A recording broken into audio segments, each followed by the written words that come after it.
আপনার নাম বলুন, বয়স বলুন। এতে ঝপটটা লাগে, মনে নেগেটিভ চিন্তা আসে, ভুল বিচার আসে, হীনমন্যতা, ডিপ্রেশনে ভুগবে, সাইকোলজিক্যাল মেন্টাল প্রবলেম তৈরি হবে, বুদ্ধি বন্ধন করার চেষ্টা করা হয়েছে। এছাড়া কর্মবন্ধন আর বিবাহ বন্ধন করে রেখেছে বাবার বাড়ির তরফ থেকে। এটা 3 থেকে 4 বছরের ক্ষতি, বেশি বড় প্রয়োগ করেছে 2 বছর ধরে বলছে বাবা। ঠিক বলছি আমি? এটাই দেখতে পাচ্ছি, একটা ছেলের মাধ্যমে ক্ষতিগ্রস্ত হওয়ার সম্ভাবনা রয়েছে বলছে বাবা।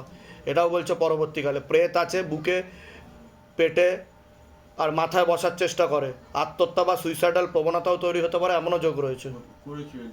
ঠিক বলছি কিনা আগে সেটা বলুন, তাহলে আমি জানতে পারছি কি করে সেটা বলুন। আসনে যখন বসেছি দায়িত্ব নিয়েই বলবো, আর যেটা বলবো জোর দিয়ে বলবো। ঠিক বললাম কি না? ওর কোনো ঘুমের ওষুধ বা নার্ভের ওষুধ চলে? ওটা সবার আগে বন্ধ করতে হবে, বুঝতে পেরেছেন?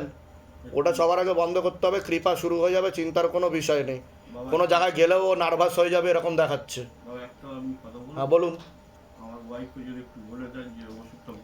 ওটা ভিডিওতে দেখে নেবে, ভিডিও যখন বেরোবে তখন দেখে নেবে, ঠিক আছে? আমি বলে দিচ্ছি কী করতে, ধাম থেকে কৃপা হবে। কোথা থেকে আসছেন, কোথা থেকে? ধামের বিষয় কীভাবে জানতে পারলেন? মেয়ের কি কি সমস্যা হচ্ছে? সমস্যা মাঝে সাঝে উত্থিত হয়েছে, আমাদের ঘরের মধ্যে সবার ঝগড়া হয়ে যাচ্ছে। ঘরটার মধ্যে ঢুকলেই দুটো বাচ্চাই ঢুকতে চাইছে না, ঘরের মধ্যে অশান্তি সবসময়। বলে দিচ্ছি কী করতে।